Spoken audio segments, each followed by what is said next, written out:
جو بندہ ایسا ڈائیلاگ، ایسا کلمہ لوگوں اور عوام کے سامنے بول دیتا ہے کہ اللہ رب العزت میری دعا کو نہیں سنتے، تو پھر اللہ رب العزت ایسے بندے کی دعا کو نہیں سنتا، کیونکہ اس نے تعجیل کی، اس نے جلدی کی، اس نے اللہ کے اوپر بد اعتمادی کی۔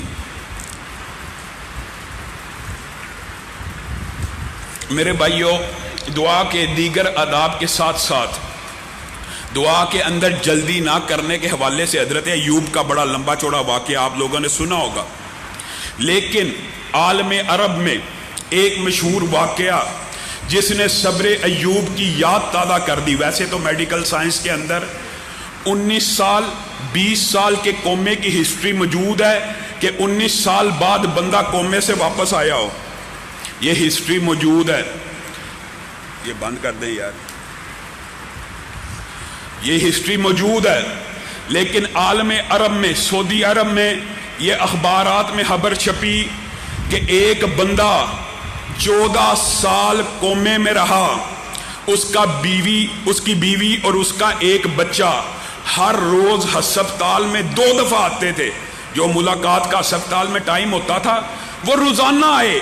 14 سال کے اندر انہوں نے ایک ناگہ نہ کیا، وہ بچہ ہر روز اپنے باپ کو غسل دیتا، اس کی غلاظت کو صاف کرتا، اس کو اچھی طرح نہلاتا، اس کی بیوی آتی ہر روز۔ ڈاکٹروں نے تنگ آ کے اس کو کہنا شروع کر دیا کہ آپ ہمیں اجازت دیں، ہم اس کی آکسیجن وغیرہ یہ جو مشینیں اتار دیں۔ بیوی بچے نے کہا یہ حرکت نہیں کرنی، ہم اپنے اللہ سے پر امید ہیں کہ ایک دن، بیوی نے کہا میرا خامن صحیح حالت میں بیٹھا ہوگا، اور بچے نے کہا میرا باپ ایک دن بالکل صحیح سلامت ہوگا۔ ہسپتال والے امید چھوڑ چکے ہیں، عملے والے امید چھوڑ چکے ہیں، ان بیوی اور بچوں نے امید کا دامن ہاتھ سے نہیں چھوڑا۔ 14 سال گزر گئے، 14 سال بعد بیوی ایک دن ہسپتال میں داخل ہوئی، کیا دیکھا؟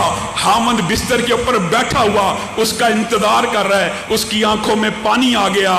عملے نے، ڈاکٹروں نے آ کے خوشخبری دی، کہا میڈیکل سائنس کے اندر، عرب کے اندر، دنیا کے اندر تو 19 سال کے 20 سال کے واقعے موجود ہیں، لیکن عالم عرب میں پہلا واقعہ ہے کہ 14 سال کے کومے کے بعد کوئی بندہ ہوش میں آیا ہو، اور وجہ آپ ہیں، آپ کی استقامت ہے، آپ کی دیکھ بھال ہے، آپ کی نگرانی ہے۔ اللہ کی قسم، ورنہ تو ہم تنگ آ کے 1-2 سال بعد بندے سے اولاد کو ہٹا دیتے ہیں اور گھر والوں کو منا لیتے ہیں کہ بس اس کو اللہ کی سپرد کر کے اللہ کے پاس جانے دو۔ تم کیا عمل کرتے تھے؟ بیوی نے کہا میں گھر جا کے اپنے رب سے دعا کرتی تھی، اللہ ایک دن میری زندگی میں ایسا لانا کہ میں اپنے خامن کو اپنی آنکھوں سے تندرست دیکھوں، اور یہ میرا جو بچہ ہے یہ محلے کے غریبوں کے اندر خیرات اور پیسے کو تقسیم کیا کرتا تھا، اور ان کو پیسے دینے کے بعد کہتا تھا میرے باپ کے لیے دعا کرو کہ میری زندگی میں ایک مرتبہ میرے سر کے اوپر شفقت سے ہاتھ پھیرے۔ آج ان دعاؤں کا نتیجہ ہے، اور ان غریب آدمیوں کی اور لوگوں کی اور اس خیرات کا نتیجہ ہے کہ تم دیکھ رہے ہو میرا خامند زندہ سلامت بالکل صحیح حالت میں موجود ہے۔ مایوس نہیں ہونا دعا سے۔ کئی مرتبہ صبر، کئی مرتبہ آزمائش لمبی ہو جاتی ہے، لیکن اللہ کی قسم اگر اللہ دعا نہیں سنتا نا، اگر کوئی بندہ یہ سوچتا ہے نا میری رب نے نہیں سنی، جس کی رب نے نہیں نہ سننی اس کی پھر دنیا میں کسی نے نہیں سننی۔ کیا ہی ایک عمدہ شاعر نے بات کہی ہے، اس کا مفہوم اور ترجمہ آپ کے سامنے رکھتا ہوں۔ میں جب چھوٹا سا بچہ تھا کھلونے توڑ دیتا تھا، میری ماں میرے لیے کھلونا جوڑ دیتی تھی۔ یہ مفہوم ہے شاعر کا، اے میرے رب میں نے تو سنا ہے تو ماؤں سے زیادہ بندوں سے پیار کرنے والا ہے، خدایا خود کو توڑ بیٹھا ہوں مجھ کو جوڑ دے۔ میرے بھائیوں، آج تاک راتوں میں سے ایک رات ہے، آپ نے جہاں پر اپنے لیے دعا کرنی ہے، اپنے والدین کے لیے دعا کرنی ہے، اعزاء و اقارب کے لیے دعا کرنی ہے، وہاں پہ آپ نے میرے لیے بھی خلوص دل سے دعا کرنی ہے، سارے بیماروں کے لیے بھی دعا کرنی ہے، اس ادارے کے لیے بھی دعا کرنی ہے۔ اللہ کی قسم جس کی رب سننے پہ آ جائے وہ کسی مخلوق کا محتاج نہیں ہو سکتا۔ حضرت حسن بن سفیان رحمہ اللہ، اتنا مشہور واقعہ ہے، اعلام النبلاء کے اندر امام ذہبی نے بھی باسند لکھا، اور البدایہ والنہایہ کے اندر ابن کثیر نے بھی باسند لکھا ہے۔ حسن بن سفیان 9 ساتھیوں کے ہمراہ مصر کے اندر حدیث کا سبق حاصل کرنے کے لیے گئے۔ اب جو زیادہ راہ ساتھ لیا ہوتا ہے اس دور کے طالب علموں کا آپ کو پتا، جو مال لیا تھا ختم ہو گیا. طالب علموں نے کہا حسن بن سفیان اللہ پہ توکل کر کے ہمیں ساتھ لے آیا ہے، اب 1 دینار بھی پاس موجود نہیں کھانا کھانے کو، اٹھ اور لوگوں سے امداد کی اپیل کر، محلے میں نکل، پیسے مانگ. حضرت حسن بن سفیان کے دل کو چوٹ لگی کہ میرے ساتھی جو حدیث کے طالب علم ہیں ان کا توکل اللہ سے اٹھ رہا ہے. کہا ٹھہرو، مجھے 2 رکعت نماز کو ادا کرنے دو. 2 رکعت نماز ادا کی، اللہ رب العزت کی بارگاہ میں گڑ گڑائے، روئے، دروازے پہ مسجد کے دروازے کے اوپر دستک ہوئی. امیر، مشہور امیر گزرے امام احمد بن ابو العباس الترکی کا قاصد آیا ہے. کیا لے کے آیا ہے؟ 9 تھیلیاں لے کے آیا ہوں. 9 تھیلیاں کس لیے؟ ہر تھیلی کے اندر سونے کے 100 دینار موجود ہیں. کس لیے؟ حسن بن سفیان کے لبوں پہ مسکراہٹ آنا شروع ہو گئی. کہا اللہ نے میرے توکل اور اعتماد کو ضائع نہیں کیا. اللہ کی قسم میں لوگوں کے سامنے در در کے آگے ہر ایک کے آگے ہاتھ نہیں پھیلا سکتا تھا. میرے دل میں خیال آیا کیوں نہ اس کے آگے ہاتھوں کو پھیلاؤں. کہاں ہر بندے کے سامنے ہاتھ کو پھیلاؤں گا، آج اس حکم الحاکمین کے سامنے ہاتھوں کو پھیلاتا ہوں. دیکھو کتنی عظیم مدد آئی. اور پوچھا ابو العباس ترکی کو ہمارا خیال کیسے آیا؟ کہا آج ہی دوپہر کلولے میں سو رہے تھے، خواب آئی کہ حسن بن سفیان اور اس کے 9 ساتھی مسجد کے اندر بیٹھے تیری مدد کا انتظار کر رہے ہیں اور تو ان کی خدمت سے غافل ہے. انہوں نے ہمیں حکم دیا ہے یہ 900 دینار سونے کے پہنچا دیے جائیں اور کل وہ خود تشریف لائیں گے. پھر مصر کی بہت بڑی جامع مسجد ابو العباس ترکی نے حسن بن سفیان کو بنا کے دی اور اس کی ارد گرد کی ساری زمین حدیث کے ان طالب علموں کو عطا کر دی. لوگوں یہ تو آپ نے انبیاء کی دعاؤں کے واقعات سنے ہوئے ہیں، آپ کو امتیوں کی دعاؤں کے واقعات اس لیے سنا رہے ہیں. اور ایک بات یاد رکھیے، اللہ رب العزت ظلم کی دعا نہیں سنتا. دعا کے آداب میں سے یہ بھی ہے کہ حد سے زیادہ تجاوز نہ کیا جائے. حد سے زیادہ تجاوز کا کیا مطلب ہے؟ بندے کی والدہ فوت ہو گئی ہیں، والد فوت ہو گیا، بندہ اللہ کے سامنے ہاتھ پھیلا کے کہ اللہ اس کو زندہ کر دے. نہیں، یہ اللہ تعالیٰ اعتدال اور حد سے زیادہ تجاوز کرنے والی دعاؤں کو پسند نہیں فرماتے. جو اللہ کی سنت ہے وہ تبدیل نہیں ہوتی. ہاں کرامات ہوتی ہیں، دعاؤں سے تقدیریں بدل جاتی ہیں، لیکن اس قسم کی دعائیں نہیں کرنی. اور بات آئی ہے تو یہ بھی سمجھ لیجئے مظلوم کی بد دعا سے بھی ڈرنا ہے. ہم جس کو بد دعا کہتے ہیں نا، وہ اصل میں مظلوم کی فریاد ہوتی ہے اپنے رب کے سامنے. صحیح سند کے ساتھ یہ واقعہ بھی موجود ہے کہ عرب کے بازاروں کے اندر ایک نوجوان بازو کاٹے ہوئے، کٹا ہوا بازو ہے، اور لوگوں کو آوازیں دے کے کہہ رہا ہے اللہ کے لیے کسی پہ ظلم نہ کرنا، اس ظلم کے نتیجے میں یہ بازو جسم سے جدا ہو چکا ہے. لوگ کٹھے ہوتے تھے، وہ روزانہ اپنی یہ سٹوری اور قصہ سنایا کرتا تھا لوگوں کو عبرت، واعظ اور نصیحت کرنے کے لیے کہ اللہ کی قسم کسی مظلوم کی بد دعا اصل میں وہ بھی دعا ہوتی ہے. مظلوم کے حق میں وہ دعا ہے، تیرے اور میرے لیے وہ بد دعا بن جاتی ہے. اور اللہ رب العزت نے 6 پارے کی ابتدا یہاں سے کی ہے، لا یحب اللہ الجہر بالسوء. اللہ تعالیٰ بری دعا اور بری بات کو پسند نہیں فرماتا ہے، الا من ظلم. لیکن جس کے اوپر ظلم ہوا ہو وہ بد دعا کر سکتا ہے. اس نے اپنا واقعہ ہر روز سناتا تھا. کیا تھا واقعہ؟ مشہور ہے، شاید بعض ساتھیوں نے سنا ہو. وہ ایک حکومت کا کرندہ تھا، حکومتی نمائندہ تھا، اور اس کو مچھلیاں پکڑنے والے ساحل کے اوپر ڈیوٹی پہ حکومت کی طرف سے لگایا گیا تھا. ایک دن ڈیوٹی کرتے کرتے اس نے دیکھا ایک مچھیرے نے بہت بڑی طاقتور اور خوبصورت مچھلی پکڑی ہے. اس کے دل میں لالچ ہوئی. حکومت کے ایجنٹوں کی اور حکومتی اداروں کے، آپ کو پتہ، نمائندوں کی ہر دور میں یہی اصلت رہی ہے، عوام کے مال کو اپنا حق سمجھتے ہیں. اس نے کہا یہ مچھلی مجھے دے، باقی لے جا. وہ غریب آدمی تھا، مچھیرا تھا، وہ روک تو نہیں تھا سکتا. اس نے کہا آج میرے گھر میں بڑی بھوک ہے، بڑا افلاس ہے، اللہ کی قسم یہ مچھلی کچھ اچھے مہنگے داموں بک جائے گی، میرے بیوی بچے کچھ کھا لیں گے. تو امیر آدمی ہے، کبیر آدمی ہے، تو اپنے زبان کے ذائقے کے لیے مچھلی لے کے جانا چاہتا ہے، میرے بیوی بچوں کا پیٹ پل جائے گا، نہ لے کے جا. اس کو ترس نہ آیا، مچھلی کو اٹھایا، کہا گھر لے کے جا رہا ہوں. اچانک مچھلی نے ہلنا شروع کیا. میں نے مچھلی کو پکڑا، اس نے میرے انگوٹھے کے اوپر دانت گاڑ لیے. کہا میں گھر میں گیا, ساری رات اس تکلیف میں کڑتا, اور اگلے دن صبح حکامہ کے پاس گیا, انہوں نے کہا انگوٹھا کاٹ دو, اگر نہ کاٹا ہاتھ کاٹنا پڑے گا. کہا انگوٹھا کٹوایا, 1-2 دن کے لیے آرام آیا, ہاتھ میں درد شروع ہو گئی. حکیموں نے کہا ہاتھ کاٹ دو, اگر نہ کاٹا تو پوری بازو کاٹنی پڑے گی. کہا کٹوا لیا. ذہن میں ابھی تک اس ظلم کے بارے میں ضمیر نہیں تھا جاگا. کہا 2 دن نہیں تھے گزرے, بازو میں درد شروع ہو گئی. حکیم نے کہا کس کے ساتھ ظلم کیا ہے, کیا معاملہ؟ کا اچانک ذہن میں جماکا ہوا, اوہو مچھیرے کو تلاش کرو. حکیم نے کہا اگر آج بازو نہ کاٹی پورے جسم میں زہر پھیل جائے گا, مر جائے گا. کہا تو بازو کاٹ. میں نے مچھیرے کو تلاش کرنا شروع کیا, وہ شہر چھوڑ کے کسی دوسرے شہر منتقل ہو چکا تھا. میں اس کے دروازے پہ پہنچا اور میں نے کہا تو مجھے پہچانتا ہے؟ کہا ہاں میں تو تجھے بڑی اچھی طرح جانتا ہوں, ابھی 7-8 دن پہلے تو نے مجھ سے میری مچھلی چرائی تھی. کہا پھر اللہ کی رضا کے لیے مجھے معاف کر دے, یہ بازو اسی ظلم کا نتیجہ ہے. مچھیرے کی آنکھوں میں آنسو آ گئے.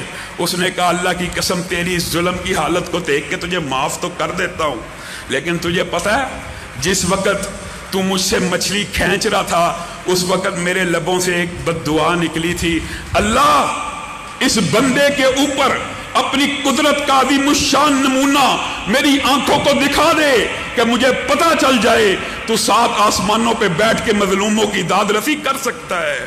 آج اللہ نے تجھے میرے گھر میں بھیج دیا معافی مانگنے کے لیے. اور وہ خود کہتا تھا نوجوان ہر روز یہ داستان سنا کے, اللہ کی قسم اگر میں مچھیرے سے پہلے دن معافی مانگ لیتا تو شاید میرا ہاتھ بھی نہ کٹتا, اور اگر میں اس دن معافی نہ مانگتا تو آج دنیا میں بھی نہ ہوتا.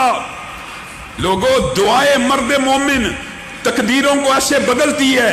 میں نے اور آپ نے اخلاص پیدا کرنا ہے. دعاؤں میں حضور قلب بھی ہونا چاہیے. یہ نہیں بندہ غافل دل کے ساتھ واک کر رہا ہے اور منہ سے استغفر اللہ استغفر اللہ استغفر اللہ. ٹھیک ہے ذکر ہے, ذکر کی اقسام ہے, لیکن جس گناہ کی توبہ کرنی ہے اس کے لیے نادم ہو کے حضور قلب کے ساتھ توجہ کے ساتھ, جو تیر نشانے کے بغیر چھوڑا جائے وہ کسی کو بھی لگ سکتا ہے, جو تیر نشانہ باندھ کے چھوڑا جائے. اسی لیے حدیث کے الفاظ ہیں غافل دل کی دعا قبول نہیں ہوتی. کہ بندہ کس کو پکار رہا ہے, بندے کو یا نہیں آ رہی, پکار اللہ کو رہا ہے, پکارتا تو اللہ کو ہے, اور غفلت کا مظاہرہ اس طرح کر رہا ہے اس پکار میں سنجیدہ ہی نہیں. اللہ تعالیٰ تو دلوں کے بھید بھی جانتا ہے. اس لیے دعا اس طرح حضور قلب سے ہونی چاہیے جیسے بدر کے اندر. کتنا خوبصورت شاعر نے شعر کہا ہے کہ فضائے بدر پیدا کر, فرشتے تیری نصرت کو اتر سکتے ہیں گردوں سے, کتار اندر کتار اب بھی. نبی کریم سجدے میں رو رہے ہیں, نبی کو رونے کی ضرورت ہوتی ہے؟ اللہ نے وعدہ کیا ہوا ہے کہ میں تیری مدد کروں گا فرشتوں کے ساتھ, امت کے ساتھ, پھر بھی رو رہے ہیں, پھر بھی گڑ گڑا رہے ہیں. اتنا روئے حضرت ابو بکر نے کہا بس کر دیجئے, بس کر دیجئے, آپ کا رب آپ کو تنہا نہیں چھوڑنے والا. کہا جب تک آسمان سے وعدے وعید نازل نہیں ہوتے میں محمد کا سر نہیں اٹھے گا. اللہ نے آسمان سے جبریل کو بھیجا, آپ کے ساتھ فرشتوں کی فوج بھی لڑے گی, فرشتے بھی اتریں گے, جبریل و میکائیل بھی اتریں گے. نبی کریم نے اس سے پہلے سر کو نہیں اٹھایا. اور قتیبہ بن مسلم کا مشہور واقعہ ہے. قتیبہ بن مسلم اپنے لشکر کی صفیں سیدھی کر رہے ہیں اور آج خوش ہیں, مسلمان جہاد کے میدانوں میں اپنا نام کما رہے ہیں. 1 لاکھ کم از کم 1 لاکھ کی فوج, قتیبہ بن مسلم کی فوج کم از کم 1 لاکھ کی ہوتی تھی, اتنے بڑے جرنیل تھے. لیکن جنگ شروع ہونے والی ہے.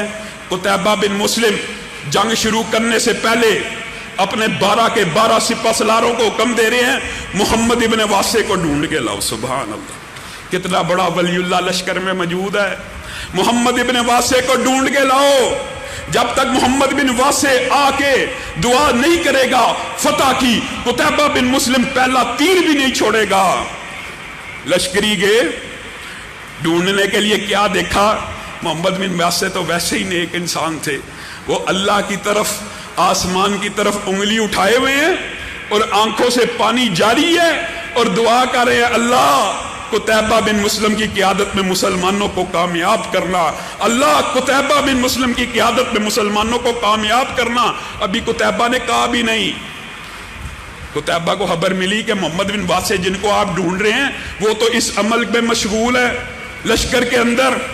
تو قتیبہ بن مسلم کے کلیجے کو ٹھنڈ پڑی اور کیا کہنے لگے، والذی نفسی بیدی، قسم ہے اس جان کی، اس ہاتھ کی جس کے قبضہ قدرت میں میرا ہاتھ ہے یا جس کے ہاتھ میں میری جان ہے، اس کی قسم، لا اسبعو، اور بعض روایات کے اندر لا اسبعو محمد ابن واسع خیر عندی من 100,000 سیف شہیر ومن 100,000 مقاتل تریر۔ اللہ کی قسم جس کے ہاتھ میں قتیبہ بن مسلم کی جان ہے، محمد بن واسع کی اٹھی ہوئی ایک انگلی میرے لیے ان 1,00,000 چمکدار تلواروں سے بہتر ہے، میرے لیے ان 1,00,000 لشکریوں جریر اور بہادر اور جرت مند لشکریوں سے بہتر ہے۔ اور جنگ شروع ہوئی، گاجر مولی کی طرح دشمنوں کو کاٹ کے رکھ دیا۔ صحابہ، تابعین، تبا تابعین انتظامات پورے کرتے تھے، توکل اللہ پہ کرتے تھے، لیکن اس سے پہلے اللہ رب العزت کی بارگاہ میں آ کے پھر گریہ داری بھی کرتے تھے، توکل کے سارے اسباب پورے ہو جائیں۔ گھروں کی اصلاح کا بہت سے ساتھی بار بار پوچھتے بھی ہیں، میرے بھائیوں اصلاح کے سارے طریقہ کار، وہ جو آپ کے سامنے سارے دروس رکھے ہیں، تربیت کے سارے انداز کر لینے کے بعد پھر کرنا کیا ہے؟ دعا اللہ سے مانگنی ہے، ربنا ہب لنا من ازواجنا وذریاتنا قرۃ اعین۔ کہنے کا مطلب ہے اپنی پوری کوشش کرنے کے بعد دعا کس سے کرنی ہے؟ رب سے کرنی ہے۔ اور ڈاکٹر احمد کا مشہور واقعہ، سعودی عرب کے ڈاکٹر ہیں، سرجن ہیں، ہڈیوں کے مشہور سرجن تھے 80 کی دہائی میں۔ انہوں نے خود اس واقعے کو متعدد پلیٹ فارمز کے اوپر بیان کیا، بہت بڑے ڈاکٹر تھے۔ انہوں نے کہا فلائٹ میری اڑی ریاض سے ابہا جانے کے لیے، تھوڑی دیر بعد پائلٹ نے اعلان کیا فنی خرابی ہو گیا، طائف کے اندر اتر گئی فلائٹ۔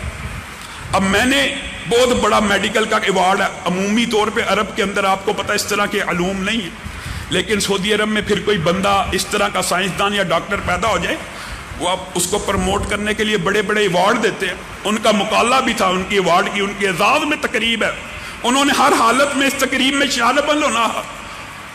انہوں نے ایئرپورٹ پہ اتر کے کہا میری تو بڑی اہم تقریب ہے۔ انہوں نے کہا ایک ہی حل ہے، آپ گاڑی کرائے پہ لے لیں اور کرائے پہ سیدھا چلے جائیں، اب چند گھنٹے کا سفر ہے، گاڑی پہ طے کر لیں، اگر آپ نے ہر حالت میں وہاں شرکت ہی کرنی ہے۔ انہوں نے کہا یہی مشورہ مجھے اچھا لگا، ویسے میں سفر پسند نہیں تھا کرتا، میں نے گاڑی کو پکڑا، کرائے پہ لیا، ڈرائیو کرنا شروع کر دی۔ ابھی ایئرپورٹ سے نکلا ہوں، آسمان پہ بادل آ گئے، طوفان آ گیا، مجھے سمجھ نہیں آئی، میں 2 گھنٹے سے ڈرائیونگ کر رہا ہوں، میں راستہ کھو چکا ہوں۔ کیا دیکھتا ہوں میں روڈ پہچان نہیں پا رہا، کوئی سائن بورڈ نہیں لگا ہوا، ایک گھر سے دور سے روشنی آ رہی ہے۔ کہا میں پریشان ہو چکا تھا، اب میں نے اس گھر کا دروازہ کھٹکایا اور کھٹکانے کے بعد کہا بی بی، اندر سے ایک بڑھیا نکلی کہ کیا آپ کے گھر میں ٹیلی فون لائن موجود ہے؟ میں کہیں پہ ٹیلی فون کرنا چاہتا ہوں۔ کہا یہ کس علاقے کی بات کر رہے ہو، تم راستہ کھو بیٹھے ہو، ابھی یہاں پہ ٹیلی فون کی لائنیں نہیں بچھی ہوئی۔ کہا خیر اس بڑھیا نے میری خدمت کی، بہت اچھی خدمت کی، خاطر تواضع کی، اور کہا مسافر ہو؟ کہا میں نے اپنا سارا معاملہ بتایا کہ اس طرح میرا طیارہ خراب ہو گیا تھا، لیکن ابھی میں تفصیلات بیان کر رہا تھا، اس بڑھیا کے پاس ایک بچے کے رونے کی آواز آئی اور بڑھیا دعا کر رہی ہے اللہ اس کو صحت دے دے، اللہ اس کو صحت دے دے، اللہ اس کو صحت دے دے۔ میں نے پوچھا آپ کی دعا اللہ رد نہیں کرے گا؟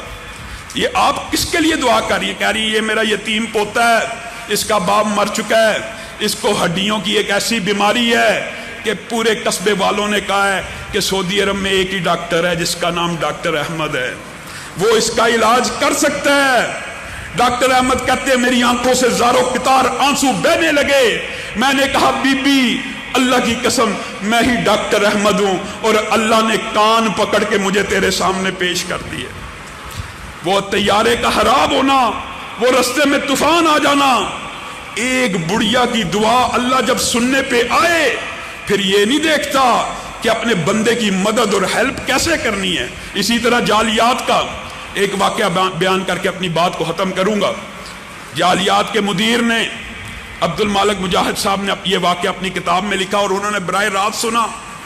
جعلیات کا مدیر تھا سعودیہ کا، اس نے خود یہ واقعہ ان کو سنایا کہ ہندوستان کا ایک بندہ تھا، وہ ہمارے ادھر آیا، اس کے اوپر قتل کا شبہ تھا، گرفتار ہو گیا۔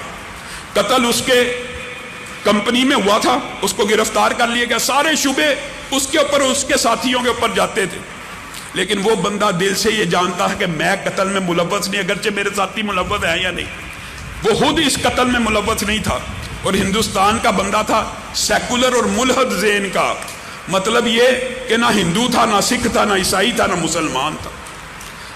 ویسے اس کا جو طبعی رجحان تھا وہ عیسائیت کے قریب تھا۔ وہ مدیر جعلیات کہتے ہیں کہ ابتداً اس کا طبعی رجحان عیسائیت کے قریب تھا۔ کہتے ہیں جب وہ گرفتار ہوا تو سعودی عرب میں جو تفتیش کا نظام ہے وہ بڑا سخت اور کرخت قسم کا۔ کہتا اس بندے نے مجھے یہ خود واقعہ سنایا کہ پہلے دن جب میں پکڑا گیا نا تو میں نے کہا میں عیسائیوں کے رب سے دعا کروں گا، اللہ تعالیٰ وہ یعنی جو عیسائیوں کا رب ہے اس کو پکار کے کہ اگر تو سچا ہے تو مجھے نجات دے دے۔ کہا میں نے عیسائیوں کے رب کو پکارا، 4-5 دن پکارتا رہا، کوئی ریلیف نہیں ملی۔ میں نے سکھوں کے خدا کو پکارنا شروع کیا، کوئی ریلیف نہیں ملی۔ میں نے ہندو دیوتاؤں کو، بتوں کو نام لے لے کے، ہندوستان میں پلا بڑا تھا، ایک ایک بت کو جانتا تھا، ہر ایک کا نام لے کے پکار لیا۔ کہا کبھی سوچا بھی نہیں تھا کہ مسلمانوں کے رب کو پکاروں گا، لیکن میرے دل میں خیال آیا ہر ایک مذہب کے معبود کو پکار لیا ہے، اگر مسلمانوں کے الہ کو بھی پکار لوں گا، ازما لوں گا تو اس میں کون سی قباحت ہے؟ کہا میں نے کہا اے مسلمانوں کے خدا، اگر تو سچا ہے، تو جانتا ہے کہ میں اس گناہ میں شامل نہیں، مجھے آزاد کر دے۔ وہ بندہ کہتا ہے جعلیات کے مدیر کو اللہ کی قسم ابھی پہلا ہی دن تھا، پہلی مرتبہ مسلمانوں کے رب سے دعا کی، ہاتھ نیچے نہیں ہوئے، قاصد آیا اور کہا تیری بریت کا پروانہ جاری ہو گیا۔ جعلیات کا مدیر کہتا ہے میرے سامنے آ کے بیٹھا اور مجھے آ کے کہتا ہے اپنا ہاتھ بڑھائیے، میں نے اسلام کو قبول کرنا۔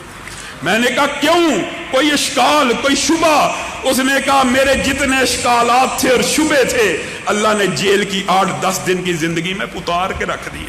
لوگوں اگر درد دل کے ساتھ، خلوص نیت کے ساتھ اللہ رب العزت کی بارگاہ میں آ کر اللہ رب العزت کو پکارا جائے، اللہ کی قسم محیر العقول واقعات آج بھی ہو سکتے ہیں۔ یہ آپ کے سامنے جو چند واقعات رکھے ہیں یہ نبیوں کے نہیں ہیں، یہ امتیوں کے، عام لوگوں کے واقعات ہیں۔ اللہ رب العزت ہمیں صحیح معنوں میں اپنے آپ کو منانے کا طریقہ سکھلا دے۔